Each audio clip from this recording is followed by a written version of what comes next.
नमस्कार, हिमाचल समाचार में आपका स्वागत है। आज के मुख्य समाचार। मुख्यमंत्री ने शिमला में किया पत्रकार वार्ता को संबोधित। मुख्यमंत्री ने दशहरा उत्सव की प्रदेशवासियों को दी बधाई।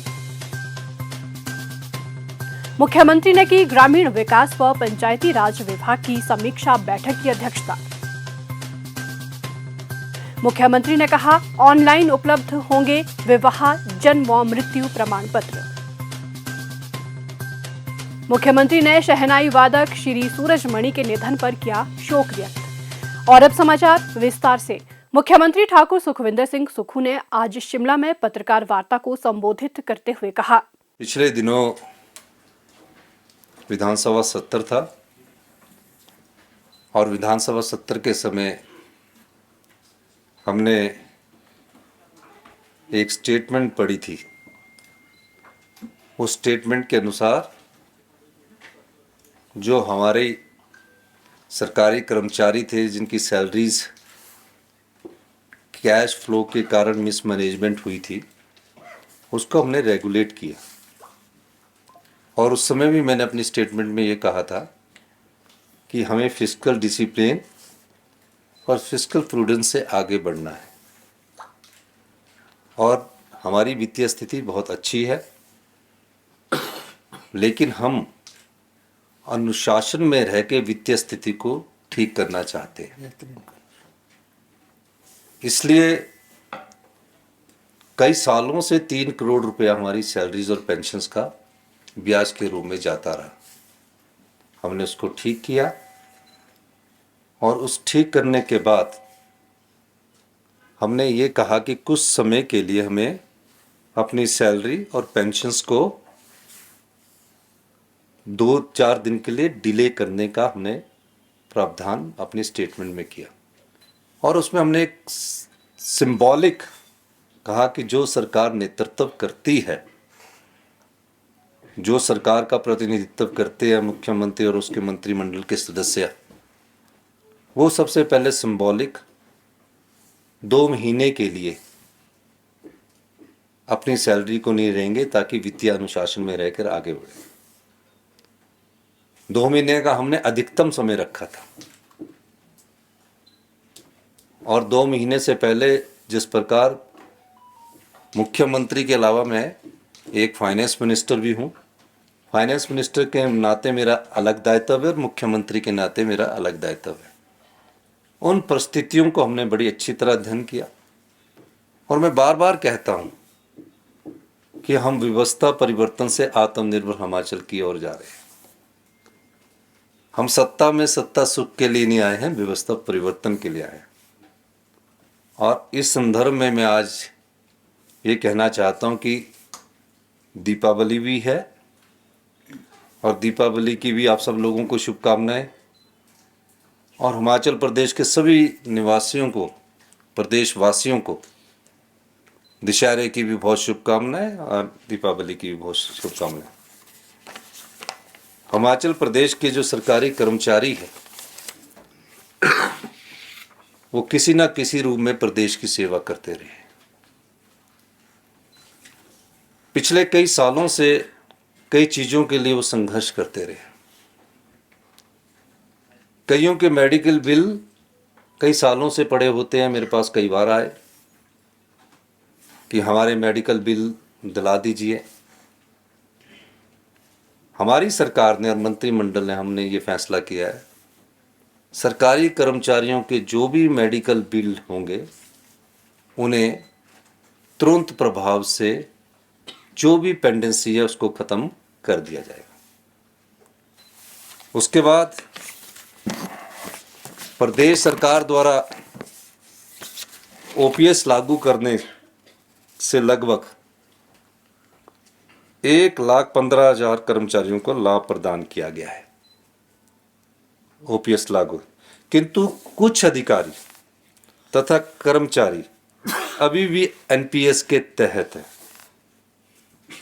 महंगाई भत्ते को नियमित रूप से ना दिए जाने के कारण इनके एनपीएस अंशदान में यथोचित वृद्धि न होने के कारण इन्हें पेंशन संबंधी लाभ में भविष्य में हानि है उठानी पड़ सकती है। जो 1300 के करीब हमारे सरकारी कर्मचारी हैं, उन 1300 के सरकारी कर्मचारी एनपीएस के तहत है। उनमें जो उनका अंशदान है उसमें वृद्धि के कारण उनको नुकसान होता है।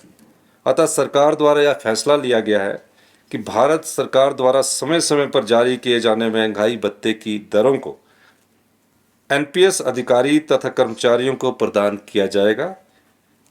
इस बारे में हमने 10/10/2024 को आदेश जारी कर दिए गए हैं। इससे लगभग 1364 अधिकारी तथा कर्मचारियों को लाभ होगा। ये जो ओपीएस के दायरे में ना आकर एनपीएस के दायरे में होते हैं, उनको इसका लाभ होगा। इसी तरह 75 वर्ष से अधिक की आयु के जितने भी उन पेंशन कर्मचारियों का एरियर की बात है, उनका सारा एरियर प्रदान कर दिया जाएगा। मैं प्रदेश सरकार के सरकारी कर्मचारियों और पेंशनरों को 1/1/2023 से दे महंगाई भत्ते की 4% की किस्त देने की घोषणा करता हूँ। इससे प्रदेश के 1,80,000 कर्मचारी और 1,70,000 पेंशनरों को लाभ होगा तथा सरकारी कोष पर जो आने वाला अभी जो वित्तीय वर्ष है 600 करोड़ रुपए का भार पड़ेगा। मैं दीपावली के शुभ अवसर के मद्देनजर यह भी घोषणा करता हूं कि प्रदेश के कर्मचारियों और पेंशनरों को जो 1 तारीख को पे मिलती है और 9 तारीख को पेंशन मिलती है, क्योंकि दीपावली हमारा सबसे बड़ा त्यौहार होता है, हम इनकी जो पेंशन हुआ है जो अगले महीने नवंबर में मिलने उन्हें 28 अक्टूबर में देने की भी घोषणा करता हूँ।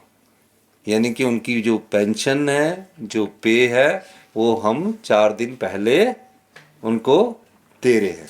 यानी कि इस महीने की 28 तारीख को सभी कर्मचारियों को पेंशन भी मिलेगी जो रिटायर हो चुके हैं, और जो सरकारी में है उन्हें पे भी मिलेगी। और जो प्रदेश के चतुर्थ श्रेणी के कर्मचारी के जो वेतन एयर की अतिरिक्त किस्त ₹20,000 की अदायगी भी इस वित्तीय वर्ष में करने की मैं घोषणा करता हूँ। इसी तरह प्रदेश के 75 वर्ष से अधिक आयु के पेंशनरों का पूरा बकाया एयर देने की भी घोषणा करता हूँ। इस वित्तीय वर्ष में सरकार वेतन और पेंशन एरियर पर कुल जो और भी कुछ हमने परसेंटेज बनाई है, उसमें 202 करोड़ रुपए का खर्चा आएगा। हिमाचल प्रदेश की वित्तीय स्थिति अच्छी है और हम बार बार कहते हैं कि 2027 में हिमाचल प्रदेश आत्मनिर्भर बनेगा और 2032 में हिमाचल प्रदेश हिंदुस्तान का सबसे समृद्धशाली और मजबूत अमीर राज्य बनेगा। मुख्यमंत्री ठाकुर सुखविंदर सिंह सुक्खू ने दशहरा उत्सव की पूर्व संध्या पर प्रदेशवासियों को बधाई दी है। उन्होंने कहा कि ये पर्व हमारे नैतिक मूल्यों और परंपराओं को भी मजबूत करता है। उन्होंने कहा कि ये उत्सव प्रदेश के लोगों के जीवन में प्रसन्नता, शांति एवं खुशहाली लाएगा। मुख्यमंत्री ठाकुर सुखविंदर सिंह सुक्खू ने वीरवार को शिमला में ग्रामीण विकास व पंचायती राज विभाग की समीक्षा बैठक की अध्यक्षता करते हुए कहा कि प्रदेश में ग्राम पंचायतों द्वारा जारी किए जाने वाले विवाह, जन्म व मृत्यु प्रमाण पत्र लोगों को ऑनलाइन उपलब्ध करवाए जाएंगे। उन्होंने कहा कि प्रदेश सरकार लोगों को विभिन्न जन सेवाएं उनके घर द्वार के समीप सुगमता से उपलब्ध करवाने के लिए प्रतिबद्ध है। मुख्यमंत्री ने कहा कि ग्रामीण विकास से ही प्रदेश की आर्थिकी को सुदृढ़ किया जा सकता है, इसलिए विभिन्न योजनाओं का सफल कार्यान्वयन नितांत आवश्यक है। उन्होंने कहा कि मनरेगा के तहत वित्त वर्ष 2023-24 में 275 लाख श्रम दिवस अर्जित करने के लक्ष्य के मुकाबले 344,31,000 श्रम दिवस अर्जित किए गए हैं, जबकि वित्त वर्ष 2024-25 में 300 लाख श्रम दिवस अर्जित करने का लक्ष्य निर्धारित किया गया है, जिसमें से अभी तक 214,51,000 श्रम दिवस अर्जित किए जा चुके हैं। मुख्यमंत्री ने कहा कि वर्ष 2024-25 में 17,582 गांव खुले में शौच मुक्त प्लस मॉडल बनाए जाएंगे। अभी तक 9,203 गांव खुले में शौच मुक्त प्लस मॉडल घोषित किए जा चुके हैं, जबकि 2,347 गांव खुले में शौच मुक्त प्लस वेरीफाइड है। उन्होंने कहा कि विभिन्न विकास खंडों में 32 प्लास्टिक अपशिष्ट प्रबंधन इकाइयों का निर्माण किया जा चुका है और 26 को कार्यशील कर दिया गया है। ऐसी इकाइयां सभी विकास खंडों में निर्मित की जाएंगी। ठाकुर सुखविंदर सिंह सुक्खू ने कहा कि प्रदेश में राष्ट्रीय ग्रामीण आजीविका मिशन के तहत महिला सशक्तिकरण के लिए प्रतिबद्धता से कार्य किया जा रहा है। प्रदेश में अभी तक 43,161 स्वयं सहायता समूह बनाए गए हैं, जिन्हें समुचित आर्थिक सहायता प्रदान की जा रही है। प्रदेश में राज्य ग्रामीण आजीविका मिशन के तहत नवोन्मेषी प्रयास किए जा रहे हैं। मिशन द्वारा स्वयं सहायता समूहों के उत्पादों के विक्रय के लिए 93 हिम एरा दुकानें उपलब्ध करवाई गई हैं। वित्त वर्ष 2023-24 में इनमें 1 करोड़ 40 लाख रुपए के उत्पाद विक्रय किए गए हैं। SRLM द्वारा 80 साप्ताहिक बाजार भी लगाए जाते हैं, जिनमें वित्त वर्ष 2023-24 में 1 करोड़ 20 लाख रुपए के उत्पाद विक्रय किए गए। स्वयं सहायता समूहों के उत्पादों की गुणवत्ता बढ़ाने और उन्हें बेहतरीन विपणन अवसर उपलब्ध करवाने के लिए सशक्त प्रयास किए जा रहे हैं। उन्होंने कहा कि स्वयं सहायता समूहों के उत्पादों को ऑनलाइन प्लेटफॉर्म उपलब्ध करवाया जाएगा। उन्होंने कहा कि स्वयं सहायता समूहों द्वारा तैयार किए गए उत्पादों को हिम एरा प्रीमियम ब्रांड के रूप में विकसित किया जा रहा है। इन उत्पादों को प्रतिष्ठित संस्थानों में विक्रय के लिए उपलब्ध करवाया जाएगा। इस अवसर पर हिम एरा के ब्रांड के उत्पाद भी प्रदर्शित किए गए। मुख्यमंत्री ठाकुर सुखविंदर सिंह सुक्खू ने शहनाई वादक श्री सूरजमणि के निधन पर शोक व्यक्त किया है। उन्होंने कहा कि मंडी जिले के चच्योट निवासी श्री सूरजमणि ने देश विदेश में अपनी कला की छाप छोड़ी। मंडी अंतर्राष्ट्रीय शिवरात्रि महोत्सव की सांस्कृतिक संध्याओं की शुरुआत उनकी शहनाई से होती थी। वे हिमाचल के बिस्मिल्लाह खां के नाम से विख्यात थे। मुख्यमंत्री ने ईश्वर से दिवंगत आत्मा की शांति तथा शोक संतप्त परिवार के सदस्यों को इस अपूरणीय क्षति को सहन करने की शक्ति प्रदान करने की प्रार्थना की। हिमाचल समाचार देखने के लिए सब्सक्राइब करें यूट्यूब चैनल हिमाचल समाचार, लाइक करें Facebook page information and public relations department Himachal Pradesh और CMO हिमाचल, फॉलो करें @DPRHP और CMO हिमाचल, फॉलो करें इंस्टाग्राम @DIPR हिमाचल और CMO हिमाचल, विजिट करें वेबसाइट www.himachalpr.gov.in। इस अंक में इतना ही। कल फिर होगी मुलाकात। दीजिए इजाजत। नमस्कार।